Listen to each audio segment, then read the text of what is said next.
we have this guy called Thanos. Is that how you pronounce his name? Thanos? Yeah, Thanos, yeah. So in your mind, what is he basically trying to do in the movies? I don't want to say.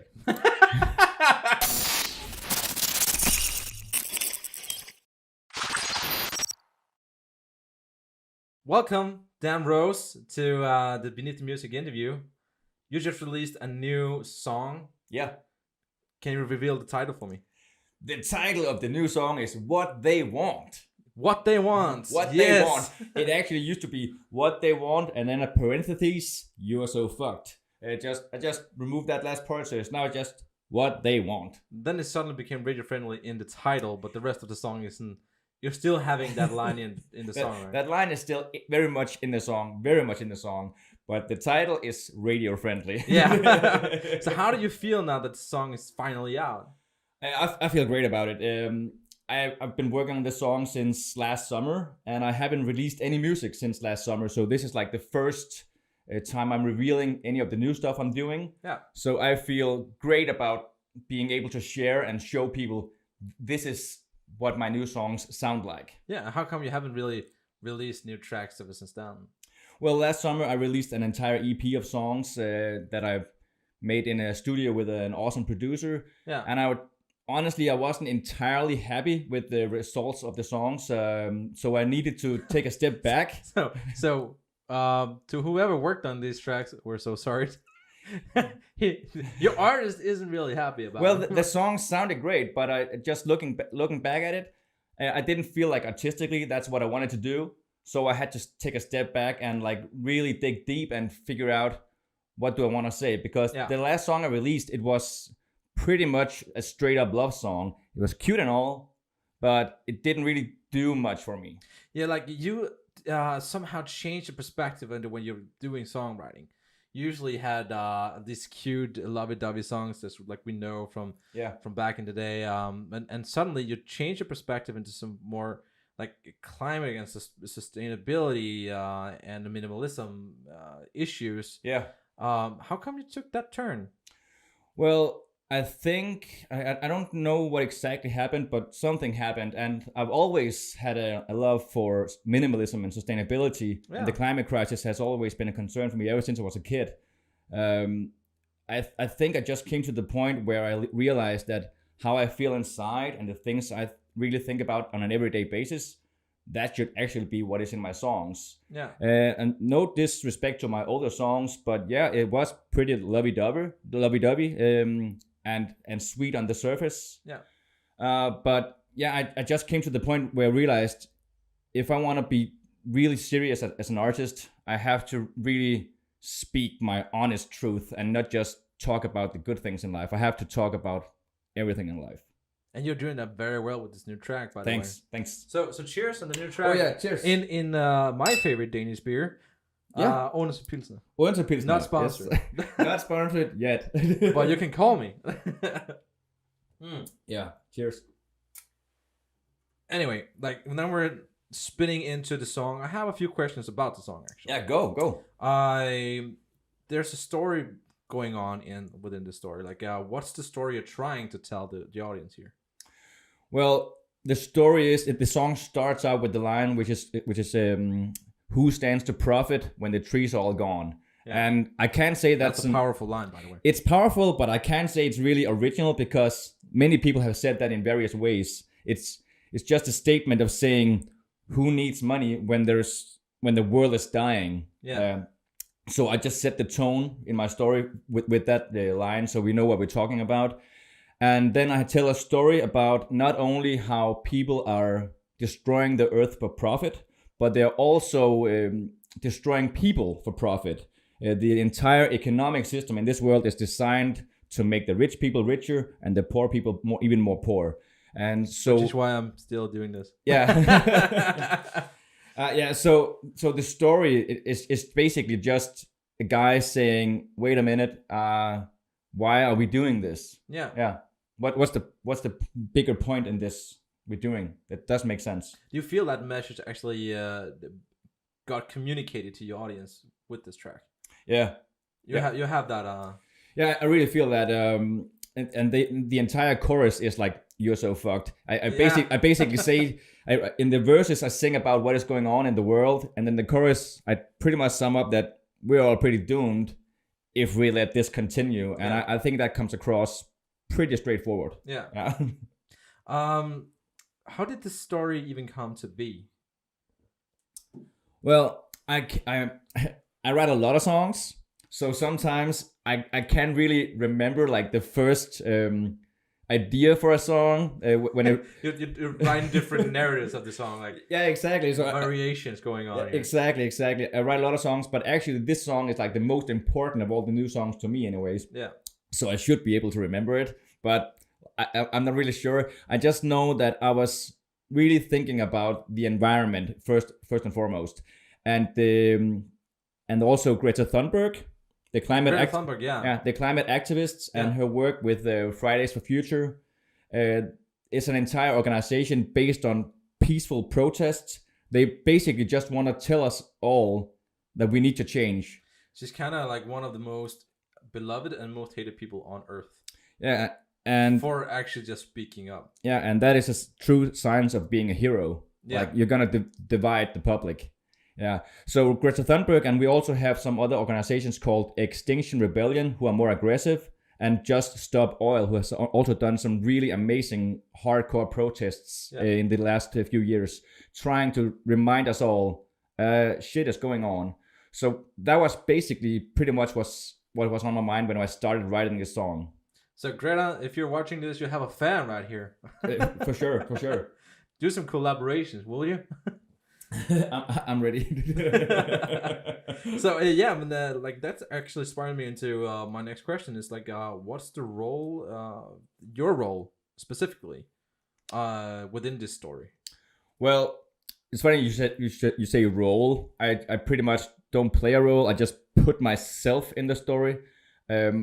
Every time I've in my personal life have spoken up against climate injustice or spoke for sustainability, I always hear someone in the back or someone having a sneaky comment. Like someone having a stroke back there. Yeah.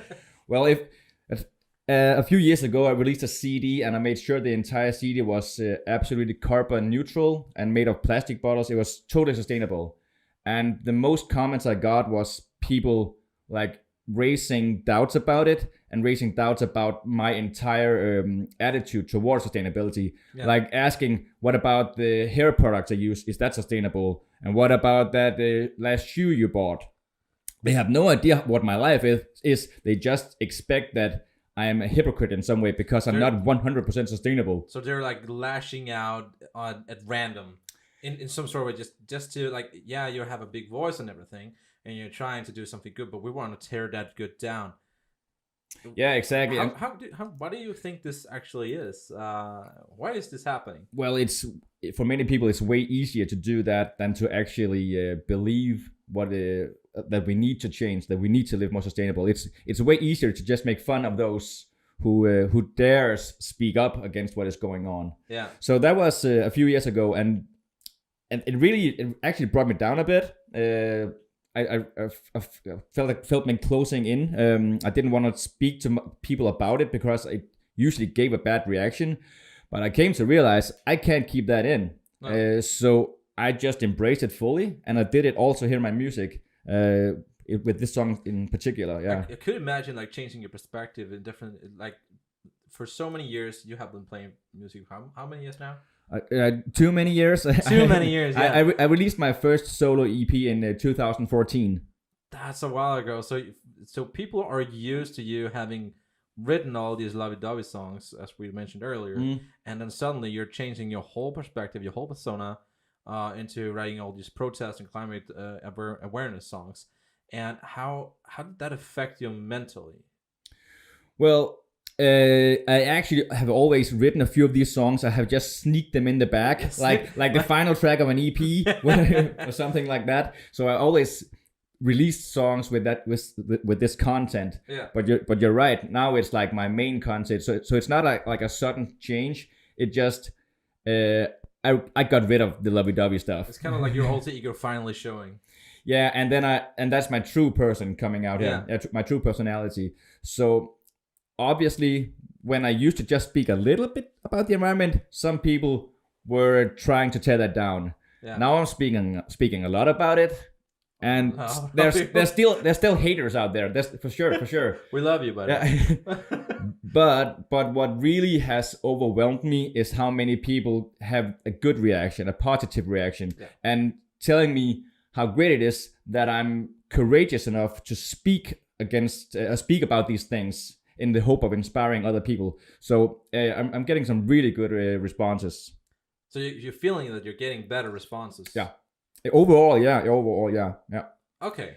So, I think people that's a good outweighing here. Yeah, it is. I think people can really feel that I mean this. It's not like I'm just saying it just to say something. They can tell that I'm not trying to chase popularity. I'm just saying what's on my mind, and I do it in my songs, and I do it in my stories. So you're feeling the support grow as this perspective of songs changed. Definitely, yeah. That's great, man. I hope that's a sign that we as a culture in general are embracing this idea even more. That's a beautiful thing. That's a beautiful thing to keep in mind, guys. Yeah. The elements of the song are very simple and minimal. Yeah. How come actually you chose to go this path, like to keep it that minimal? Is that part of this whole minimalism idea? Very much a part of that entire thing. I've always performed solo, just me and a guitar.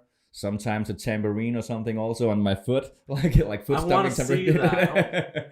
Well, I'll bring Did it you out bring someday. the tambourine today? Not today, no. Oh, no. Maybe when you edit this and I do this, you can just bring the sound. Yeah, play a tambourine sound. Yeah. No, I've always performed solo, but on my recordings, my albums and EPs, I've played around with the sounds, put on some drums, some keyboards and stuff, but I really just want to be honest in my music and just have it pretty much sound pretty much like the way I do when I perform live. So this song is pretty much just a guitar and a vocal. And yes, there's a harmonica in there too also, like a Bob Dylan style harmonica. So you're like the guy who wouldn't even mind having a live recording done of you and put on an album? No, I wouldn't mind. I think I would love it. Yeah, you would love it even more. Yeah, exactly. The entire mindset of being a minimalist, it's very different from person to person. Yeah. But in my perspective, for me personally, it's also about the music, keeping that simple. Not only the music, but also how I make it and how I perform it, keeping it very simple and narrow in order to be able to tell a more effective story. Yeah. So are you writing these songs by yourself at home, or do you have any help writing it? I write it myself. I this last winter I actually did some experiments where I went online writing the song, and I was just being very open about what I'm trying to write, and I would ask the people out there watching, like, should I use this line or this line, or just sitting there working. Oh, so you kind of like went online and had people like you live stream writing. I live streamed songwriting, but I was only on writing. I was just taking advice and tips, and I was asking questions and notes. Yeah, so I was asking people, do you like this melody line or this melody line? And I would just go back and forth and just constantly speak about what was in my mind writing the song, and just letting people saying it's trash or it's great, or just being really open and vulnerable about that process. That was an exciting time. It was an exciting experiment, but honestly, I'm more efficient when I'm just by myself. But that's a very inclusive way to actually do it. Like you're inviting the community to be there and write the songs with you. Yeah. That I would have loved to be part of that process someday. Maybe all in its time. Funnily enough, it was mostly people from Sweden who watch along, and you're part Swedish, so yeah. So I kind of did do something right. We love you, Sweden. Thank you, Sweden. I will actually have a few questions about your character that you were showing up in your character today, and I freaking love your character that you got developed here. Well, I'm glad that you think I'm a character. Yeah. It's not like what the everyday guy I would see walking down the street. That's for sure. No, I rode the bus like this with the face glitter. Yeah. and everyone is people staring at you like? Yeah, some people are. Yeah. And some people just ignore him. Like, nah. Yeah, and there's a lot of people out there in the world who dress up more fancy than I do, and I can't imagine what kind of response they get. I just put on some black nail polish, a hat, and some face glitter, and people stare. I think this is nothing. That's interesting. The character you're portraying, how does that fit in with this whole protest idea that you got going on? Well, I'm not ashamed to say that I know this appearance is gonna take some people are gonna take notice. I don't mind that. But that's the whole idea. That's the whole idea. But the way it started was that I always dress in black or white. Keep things simple. Less is more. Black and white. I know we often say that we shouldn't look at issues in only black and white, but I say if we do look at it black and white, it's more easy to figure out what is right and what is wrong. Yeah. So this simple theme has sneaked into my wardrobe of just black and white. And to emphasize it, I started using black nail polish and I started wearing a black hat just to really underline that I'm wearing black and white. And you're wearing it today. And I'm wearing it today. And then I got a hold of a Danish company called Eco Sparkles, which makes sustainable face glitter. And I was like, really? Yeah, it's sustainable. Yeah, it's biodegradable. So I can send you the documents to prove it. But anyways, I basically just think I look good with this. I think I look good. That's the main part. You're I think a beautiful, beautiful man. I think I look good. To all the ladies out there, he's a beautiful man. So when to all the boys, he's a beautiful man. I think I look good, and when people ask me about it, I can say, well, it's face glitter and it's biodegradable. And they can ask me, why do you wear biodegradable glitter? And then we suddenly can have a conversation about sustainability and the climate crisis, because this is like a conversation starter. Yeah. And we need to have the conversation. Like, did you get sponsored by those guys, or is no? Just, would you like to get sponsored by? Those I guys? would like it to get sponsored by Eco Sparkles, but I'm not betting my horses on just it. sitting in this interview, they're like getting tons of publicity right now. Like, so what inspired the character that you got going on? Well, when you say character, you mean me? Yeah. What inspired you? What inspired me? Yeah. Well, the climate crisis, basically. It's very easy to have anxiety about what is going on in the world, especially about climate crisis. I know there's a lot of people out there who have climate anxiety. And the thing is, it's hard to know what to do. Yeah. You might want to save the world, but no person can do that alone. No person can save the world alone. We need to all do it together. But when a person is sitting at home thinking, what can I do? It's a feeling like almost of hopelessness and despair. And I've been there. So my entire thing is about being open and sharing my thoughts so other people know that they are not the only ones feeling this anxiety. And when I dress like this, I draw a bit of attention, but that gets the conversation started, so I can let other people know that it's okay to feel anxious. It's okay to feel scared. Yeah. But you're not the only one feeling that.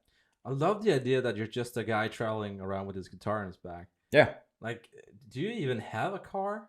No. I don't have a car. I don't have a driver's license. He doesn't even have a license. No. Ever since I was a teenager, I've been a big believer in public transport and bicycles. Yeah. Yeah. I use the buses and trains a lot. In general, sometimes I get a lift in a car when public transportation doesn't work. But overall, I'm a big believer in that if you're gonna go from A to B, why the hell sit in a gas car, one person gasoline car, and just drive 50 miles on your own? Or even just people driving like 2 minutes down the road to do some grocery shopping. Like, why are you getting in your car for that? Cars, there's too many cars out there. I'm feeling called out here. How far away is your nearest grocery store? Oh, about 7 kilometers.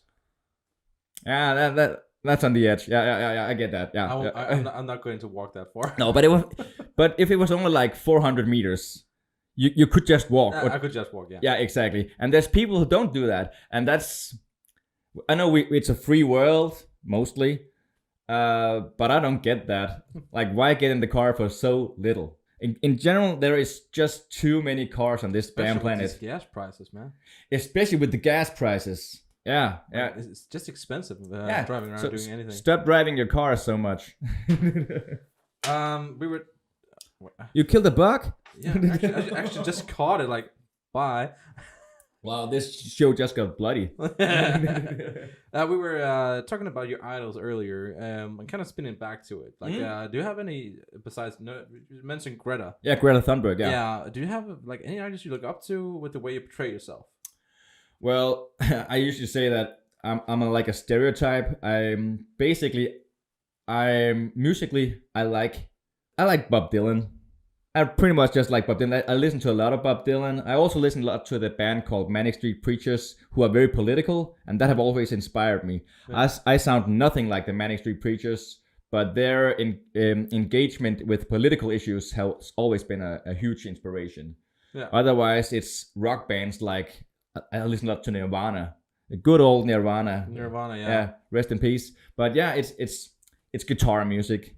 That's what I look up to. But when you speak about heroes, about idols, yeah, it is people like Greta Thunberg. It's not necessarily musicians. It's people, everyday people who do their part, who are not afraid to stand out and say what they believe it should be done better in this world. Yeah, those are heroes. Those are really inspirations. Like the actor Leonardo DiCaprio. Not only has he made documentaries about the climate crisis, he's always portrayed.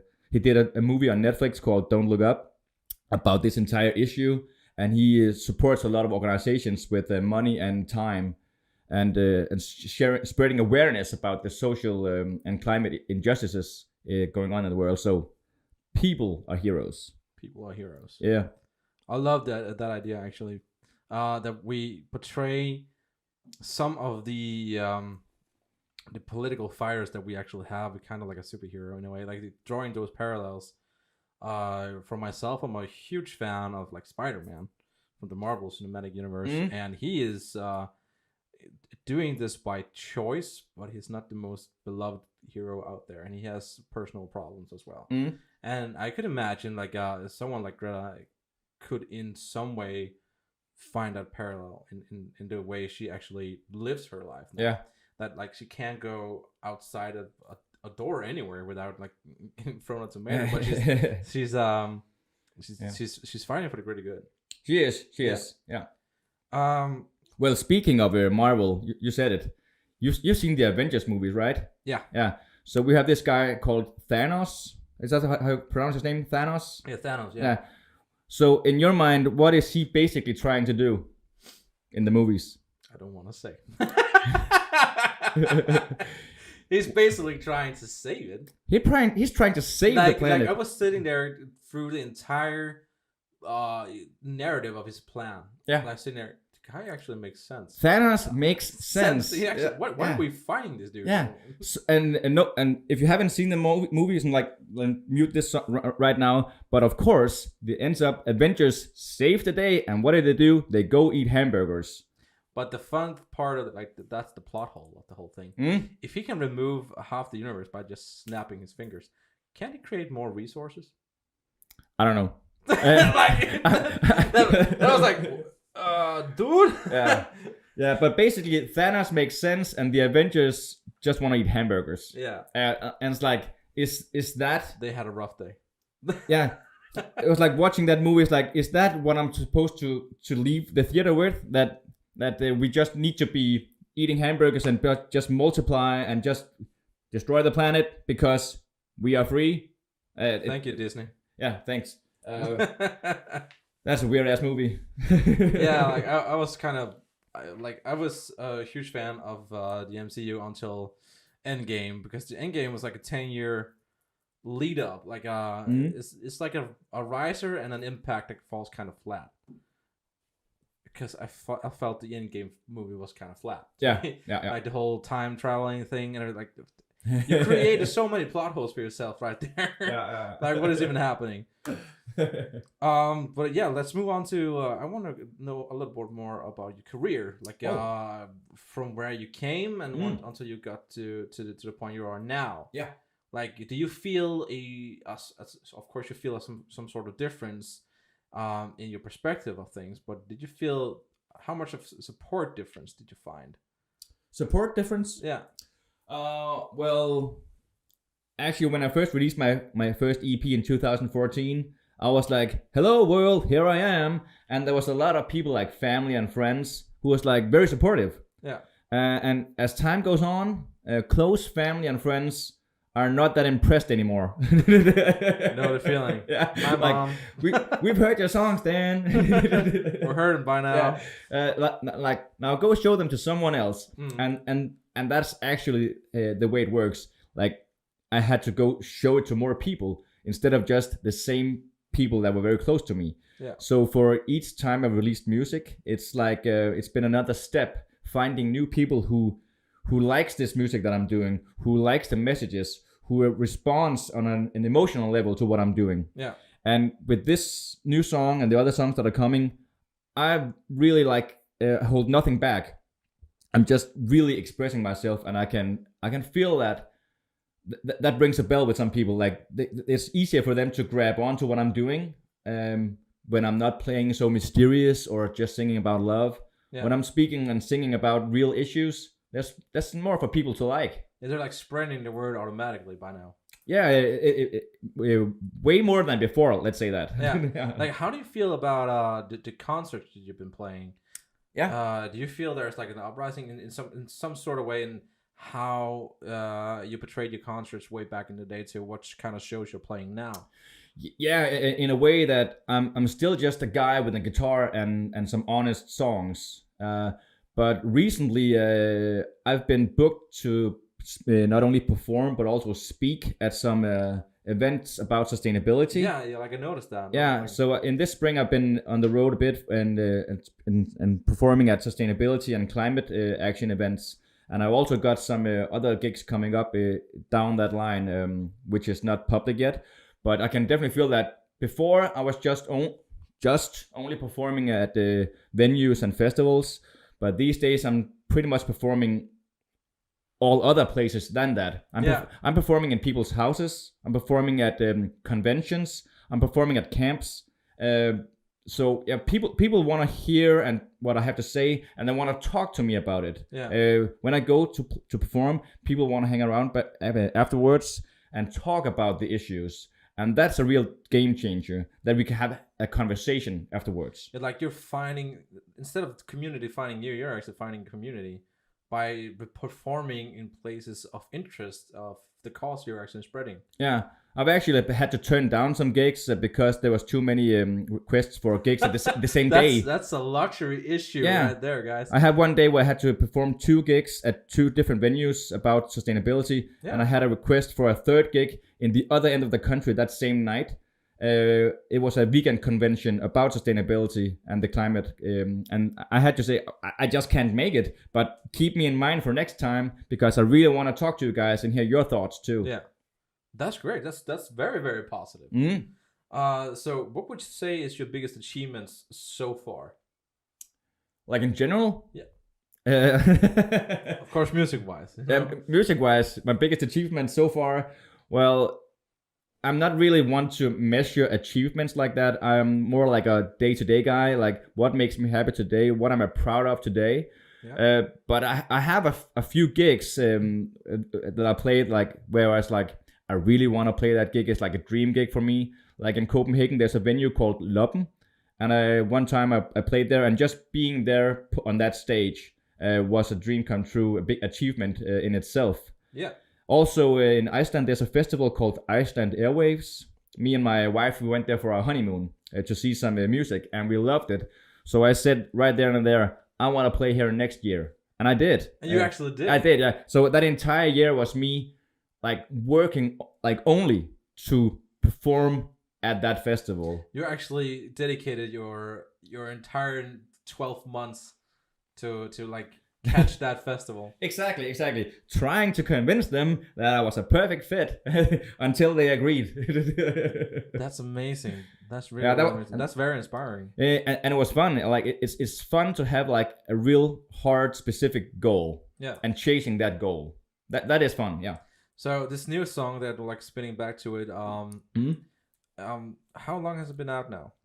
Well, right now, just a week or so. A week or so. So, could you say you have an achievement for this track so far? Like your biggest achievement with this track in a week? No, I can't say that because actually, the point of releasing this song is just to show people who I am. Yeah. If they like it, great, jump on board. If they don't like it, they can listen to Ed Sheeran. So amazing. So I'm definitely not a big star in any way, but I haven't actually checked out the streaming numbers for this song. I haven't checked out how many people have listened to it. I'm just really proud of having the song out there. Yeah. And people who I've been talking to for the last 6 months, a lot of other musicians and stuff, they know about the song because I've talked about it with them, and they're just like really happy to actually hear it. The song is out. That's the most important achievement. Putting the song out there and showing some skin, showing my true colors, black and white. That's the most important thing. Yeah. So the achievement of this song is just being brave enough to actually release like my big song with the word fuck in the chorus. That's it. That's freaking amazing, man. That's amazing and so inspiring. So what are your goals for the song, like going forward? Well, now the song is out there. Yeah. And people can say, they can see and hear what I'm about. So my hope is that they are ready for more like this. I have more songs lined up with some of the same kind of sentiments about sustainability, climate crisis, how we have to do better. We can do better and we have to do better. I hope people are more open to hearing that message by me releasing this song, because now I have a song that says it's all screwed up, and now they're hopefully gonna be ready for songs that say, and this is how we can be a part of the solution to make things better. Yeah. And also I'm hoping to play some more gigs. Yeah, of course. Yeah. So like that's your goal as a musician going forward, is like to inspire conversation about the climate and sustainability. Yeah, inspire conversation, and on a selfish level, I want to be part of that conversation. Yeah. I want to hear what people are thinking. Like being some sort of representative.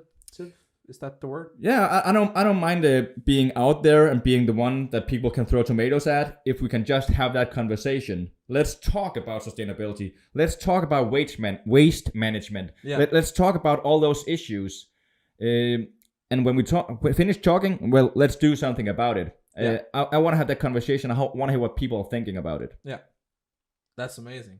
On the last note here, I have one of my final questions. Does your political views and your musical journey ever trip the others, like create problems for the other? Well, they are very much intertwined.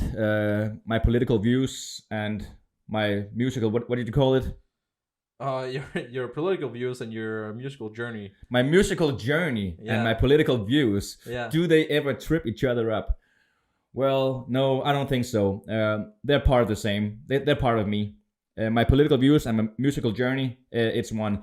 I actually feel weird about calling it my political views. I don't think I have that many political views. I have like human views. Like, we are living on this planet and we need to survive.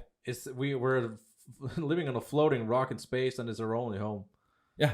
We have nowhere else to go. Yeah. When people say that climate issues is a political issue, it sounds really weird to me. I know that we need political decisions to make things better, but it sounds weird that climate issues is a political issue.